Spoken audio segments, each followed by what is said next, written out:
ये बात तो हम सब जानते हैं कि एल्बर्ट आइंस्टाइन हिस्ट्री का सबसे बड़ा जीनियस था। इतना जीनियस कि वो अकेला ही हजारों साइंटिस्ट से ज्यादा दिमाग लड़ा सकता था।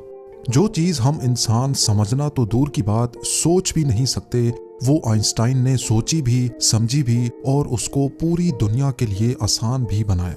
एल्बर्ट आइंस्टाइन एक फिजिसिस्ट थे जिन्होंने थ्योरी ऑफ रिलेटिविटी, E=mc² और फोटो इलेक्ट्रिक इफेक्ट के लॉज बनाकर पूरी दुनिया को हैरान और परेशान छोड़ दिया था और इसकी वजह से ही इनको नोबेल प्राइज से भी नवाजा गया। इनकी एक्स्ट्रा ऑर्डिनरी सोचने और समझने की सलाहियत देखकर लोग समझते थे कि आइंस्टाइन के पास एक स्पेशल ब्रेन है जो हम आम इंसानों से काफी ज्यादा मुख्तलिफ है। इस बात का खुद आइंस्टाइन को भी अंदाजा था। इसी वजह से वो नहीं चाहते थे कि मरने के बाद इनकी बॉडी के किसी भी हिस्से पर रिसर्च की जाए, बल्कि उन्होंने तो ये इंस्ट्रक्शंस दे रखी थी कि मरने के बाद इनकी बॉडी को जलाकर राख कर दिया जाए। लेकिन फिर वही हुआ जिसका आइंस्टाइन को डर था। 18 अप्रैल 1955 को प्रिंसटन हॉस्पिटल में जब आइंस्टाइन का इंतकाल हुआ तो ऑटोप्सी के लिए यानी मौत की वजह जानने के लिए जो डॉक्टर आया उसने चुपके से आइंस्टाइन का ब्रेन निकाल लिया, क्योंकि उसको ये जानने की क्यूरियोसिटी थी कि दुनिया के सबसे बड़े जीनियस के ब्रेन में आखिर ऐसा है क्या। ज़ेम टीवी की वीडियोस में एक बार फिर से खुशामदीद। नाजरीन, आइंस्टाइन का ब्रेन चुराने वाले डॉक्टर थॉमस हार्वी थे, जिनको अपने साथ होने वाले अंजाम से ज्यादा इस स्पेशल ब्रेन को स्टडी करने में दिलचस्पी थी। कुछ दिनों के बाद जब प्रिंसटन हॉस्पिटल को डॉक्टर हार्वी की इस हरकत का पता चला तो उनको अपनी जॉब से हाथ धोना पड़ा। लेकिन डॉक्टर हार्वी आइंस्टाइन के बेटे हंस अल्बर्ट से जैसे तैसे करके ये परमिशन लेने में कामयाब हो गए कि वो उसके बाप के स्पेशल ब्रेन के अंदर छुपे राजों से पर्दा उठाकर उसको दुनिया के सामने लाना चाहते हैं। इस दिन के बाद से शुरू हुआ इस ब्रेन का एक लंबा तरीन सफर। डॉक्टर हार्वी एक पैथोलॉजिस्ट थे जो सिर्फ पोस्टमार्टम करना जानते थे। ये उनका सिर्फ ख्याल था कि वो इतने बड़े जीनियस के ब्रेन पर रिसर्च कर पाएंगे।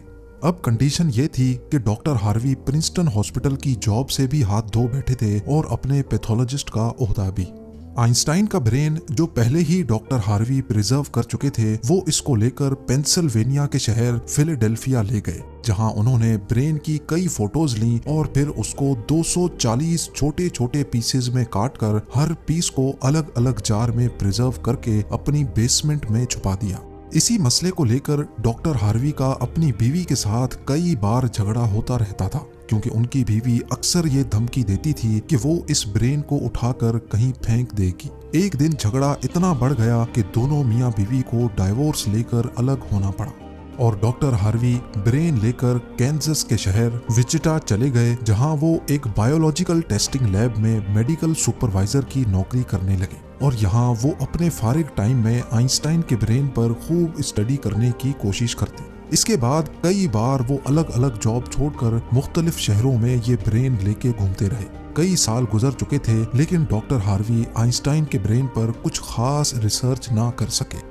उल्टा उनका मेडिकल लाइसेंस ही कैंसिल कर दिया गया और नौबत यहाँ तक आ गई कि उनको एक प्लास्टिक की फैक्ट्री में जॉब स्टार्ट करनी पड़ी। तभी उन्होंने पहली बार एक अच्छा फैसला किया कि वो इनके ब्रेन के अलग अलग हिस्सों को दुनिया भर के बेस्ट न्यूरोपैथोलॉजिस्ट के पास डिटेल्ड रिसर्च के लिए भेजेंगे। लिहाजा उन्होंने ऐसा ही किया। 1955 में ब्रेन चोरी होने के 30 सालों के बाद यानी 1985 में पहली बार आइंस्टाइन के ब्रेन पर एक स्टडी पब्लिश की गई। इसके बाद अगले 28 सालों तक इस जीनियस ब्रेन पर दुनिया भर के न्यूरोपैथोलॉजिस्ट ने कई स्टडीज पब्लिश की, जिनमें बताया गया कि आइंस्टाइन का ब्रेन आम इंसान के ब्रेन से काफी डिफरेंट था। सबसे बड़ा डिफरेंस ब्रेन के कॉर्पस कैलोसम नामी हिस्से में पाया गया। अब यहाँ ये जानना जरूरी है कि इंसानी ब्रेन दो अलग अलग हिस्सों में डिवाइडेड होता है। इंसान जो भी काम करता है वो ब्रेन के एक हिस्से में पहले प्रोसेस होता है और फिर ब्रेन हमारे जिस्म के उस हिस्से को सिग्नल देता है। लेफ्ट ब्रेन हमारे जिस्म के राइट हिस्सों को कंट्रोल करता है, जबकि राइट ब्रेन हमारे जिस्म के लेफ्ट हिस्से को कंट्रोल करता है। इसके अलावा 90% इंसानों का लेफ्ट ब्रेन बोलने, समझने, मैथमेटिकल कैलकुलेशंस और राइटिंग यानी लिखने के दौरान काम करता है, जबकि राइट ब्रेन के पास क्रिएटिविटी, शेप्स को पहचानने, आर्ट और म्यूजिकल स्किल्स की जिम्मेदारी होती है। अब आप भी ये सोच रहे होंगे कि इस सब में कॉर्पस कैलोसम का क्या काम है। फर्ज कर लें कि आप कीबोर्ड पर टाइपिंग कर रहे हैं या फिर मोबाइल फोन पर। इस दौरान हमारे दोनों हाथ टाइपिंग करने में बिजी हैं। कुछ अल्फाबेट्स हमारा सीधा हाथ टाइप कर रहा है तो कुछ उल्टा हाथ।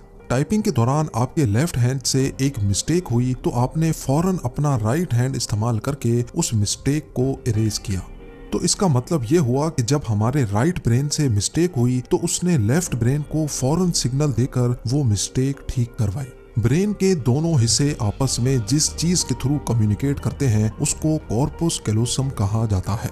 और आइंस्टाइन का कॉर्पस कैलोसम आम इंसानों के मुकाबले में कुछ ज्यादा ही बड़ा था, यानी उनका लेफ्ट और राइट ब्रेन का आपस में बहुत स्ट्रॉन्ग कनेक्शन था, जिसकी वजह से आइंस्टाइन एक ही वक्त में काफी कॉम्प्लेक्स प्रॉब्लम्स और सिचुएशंस को इमेजिन कर सकते थे। कॉर्पस कैलोसम के बड़े होने के अलावा आइंस्टाइन के ब्रेन का पैटर्न भी आम इंसानों से काफी मुख्तलिफ था और रिसर्चर्स का मानना है कि इसकी वजह से ब्रेन में न्यूरॉन्स का फ्लो काफी बेहतर था। न्यूरॉन्स के अच्छे फ्लो होने का मतलब है कि इनकी मैथमेटिकल कैलकुलेशंस की पावर काफी ज्यादा स्ट्रॉन्ग थी। Albert Einstein complex mathematical problems को बगैर पेन और पेपर के अपने दिमाग की मदद से ही सॉल्व करने की काबिलियत रखते थे। न्यूरॉन्स ज्यादा होने की एक और वजह भी रिसर्च पेपर्स में बताई गई। जब आइंस्टाइन के ब्रेन का वजन किया गया तो उसका वजन 1230 ग्राम था, जबकि आम इंसानों का 1400 ग्राम होता है। रिसर्चर्स का मानना है कि इनके ब्रेन की लाइनिंग काफी पतली थी, जिसकी वजह से इनमें ज्यादा न्यूरॉन्स पाए जाते थे। लेकिन सबसे बड़ा सवाल अभी भी वही था कि क्या आइंस्टाइन ऐसे स्पेशल ब्रेन के साथ पैदा हुए थे या इनके पैदा होने के बाद इसमें चेंजेस आई। जांच के बाद मालूम पड़ा कि एल्बर्ट आइंस्टाइन जब पैदा हुए थे तो वो पूरे 5 सालों तक बोल नहीं सकते थे, जबकि दूसरे बच्चे 2 या 3 साल की उम्र में बोलना शुरू कर देते हैं। जब उन्होंने बोलना शुरू भी किया तब भी वो ज्यादा बोलना पसंद नहीं करते थे, बल्कि हमेशा अपनी सोचों में ही गुम रहते थे। उनके पास चीजों को मेमोराइज करने की पावर काफी कम थी, यहाँ तक कि उनको सिंपल मैथ्स के टेबल भी याद करने में मुश्किल होती थी। वो मैथ्स और नंबर्स को लॉजिकल तरीकों से प्रोसेस करने के मास्टर थे, ना कि उनको रट्टा लगाकर याद करने के। स्कूल लाइफ में बाकी हर सब्जेक्ट में आइंस्टाइन फेल होते थे, सिर्फ मैथ्स और साइंस वो वाहिद सब्जेक्ट्स थे जिसमें आइंस्टाइन के नंबर्स सबसे ज्यादा आते थे। जब एल्बर्ट आइंस्टाइन 12 साल के थे तब एक फैमिली टीचर अपनी ज्योमेट्री की बुक इनके पास भूल गए। हैरत अंगेज तौर पे सिर्फ एक ही दिन में आइंस्टाइन वो पूरी बुक पढ़कर अपने ज्योमेट्री के कॉन्सेप्ट्स क्लियर कर बैठे। ना सिर्फ इतना, बल्कि सिर्फ 14 साल की उम्र में ही वो इंटीग्रल और डिफरेंशियल कैलकुलस के मास्टर बन चुके थे। मैथ्स और साइंस में इनकी इतनी स्ट्रॉन्ग ग्रिप थी कि जब वो क्लासरूम में कोई सवाल पूछने के लिए हाथ खड़ा करते थे तो प्रोफेसर्स घबराने लगते थे, क्योंकि आइंस्टाइन के अक्सर सवाल टीचर्स के भी ऊपर से गुजर जाते थे। छोटी सी उम्र में ही वो इस यूनिवर्स के लॉज को एक छोटी सी इक्वेशन में बंद करना चाहते थे और यही उन्होंने अपनी जिंदगी का मकसद बना लिया था। 26 साल की उम्र में आइंस्टाइन ने 4 रिसर्च पेपर्स पब्लिश करके पूरी दुनिया को हैरान कर डाला और इसी वजह से उनको पीएचडी की डिग्री और ह्यूमैनिटी के लिए आला किरदार अदा करने की सूरत में नोबेल प्राइज से भी नवाजा गया। इसका अंदाजा आप सिर्फ इस बात से लगा लें कि आज भी आइंस्टाइन की उन थीसिस के बिना साइंस बिल्कुल अधूरी है।